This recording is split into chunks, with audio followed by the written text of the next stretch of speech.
Welcome gamers, Hazardor here, and today I'm going to tell you why people hate Ubisoft. The reason I've made this video is because Ghost Recon came out very recently and it's simply been one of those Ubisoft games that's been just average but simply not good enough. And this really does follow the Ubisoft trend of making games like this and everybody gets pissed off at them. I think it's very smart what they do. They make games that aren't bad enough to be called like one of the worst games of the year or something like that smashes their reputation to absolute shreds, but they make games that require minimal effort and are just average. Ghost Recon has just added to the list of disappointing games, glitchy games, buggy games, or misleading game trailers from games that they've produced in the past like 2 or 3 years, and I'm just going to go over a few of them. First of all, we have Assassin's Creed Unity. Now this game was probably the glitchiest piece of shit anybody's ever played. I think most people have seen the image of that guy with like his eyes popping out and has an invisible face, which is just really creepy. That is just one of the things that happened in this game. The game was so buggy and it was just absolutely unplayable at launch,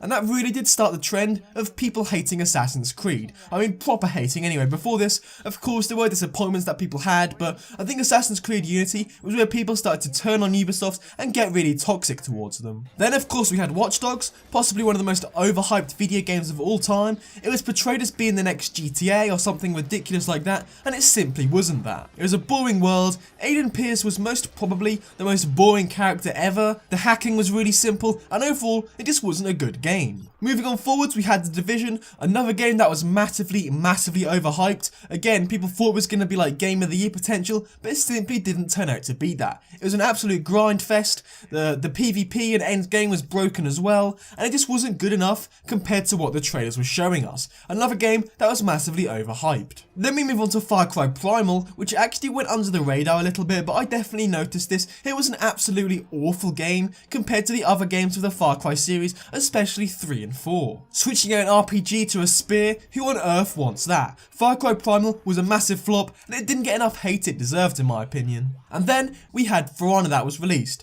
It was pretty average game, let's be honest. The connectivity to the game and the servers were absolutely awful, and overall it was just another Ubisoft game that wasn't awful, but it definitely was just one of those average generic games that they make. And I'm sure there are other loads of Ubisoft titles that have disappointed, but there's only a certain amount I can cover. And the reason people are really disappointed that Ubisoft make games like this is because we know they can make games that are absolutely amazing, and some of these titles are some of the best I've ever played. We have Child of Light, which was one of the best platformers of its year. It was very unique, and I think it did get a Game of the Year nominee at the awards. I'm not too sure what it was for, but it definitely got a nomination because it was a really good game. Another platformer they made was Rayman Legends. Again, another amazing platformer, very underrated. No bugs, no glitches, no misleading trailers, anything like this. It was just simply a solid game. Then Far Cry 3, possibly one of the best games I've ever played, definitely the best video game villain I've ever played against, and overall it was just an amazing open world experience. And even stuff like Assassin's Creed 2, which is possibly regarded as the best Assassin's Creed ever. Like, I mean, I don't know how they can make Assassin's Creed 2 and then make Assassin's Creed Unity. I mean, there's just so much difference of quality between them, I do not know what they were thinking. But moving on from the games, another reason why people hate Ubisoft is because their servers are absolute dog shit. And it would be a little bit possible if we didn't have to be connected to them all the time. This is very evident in games like Piranha, which again came out very recently.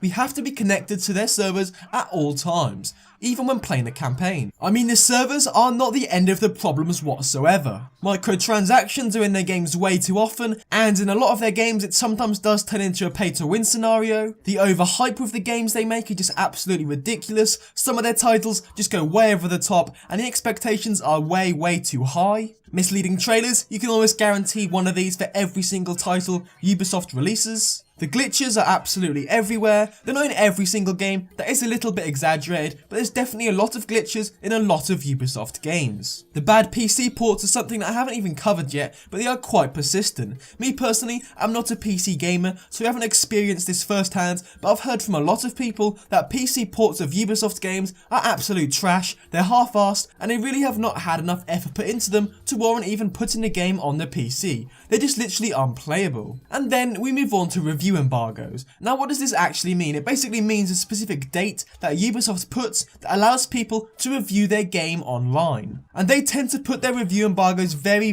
close to release, or even on the day of release, because they don't want people reviewing their games before launch. You know why? Because their games are absolute trash, and they're not as good as they are portrayed to be. Let's say you release a review a week before launch, for example, and it gets a 6 out of 10. It's an average game but nothing special. The sales for that particular game will drop rather drastically. Pre-orders for the game will also drop drastically, and Ubisoft will suffer as a result. So their review embargoes come out very late, because they don't want people reviewing their games poorly before it's even launched. And that seems like a very bad thing to do, because as soon as a late review embargo is announced, you can almost guarantee the game's going to be disappointing. And to round up, I think there's no denying that Ubisoft is possibly the most hated developer on the planet. Possibly EA. I mean, EA and Ubisoft, they're neck and neck for the worst position. They're really trying to be the worst developer. They're throwing bad games at us left, right and centre. They both disappoint us all the time, but I'm not sure which one is worse, Ubisoft or EA. But anyway guys, thank you for watching. Like, comment and subscribe for more.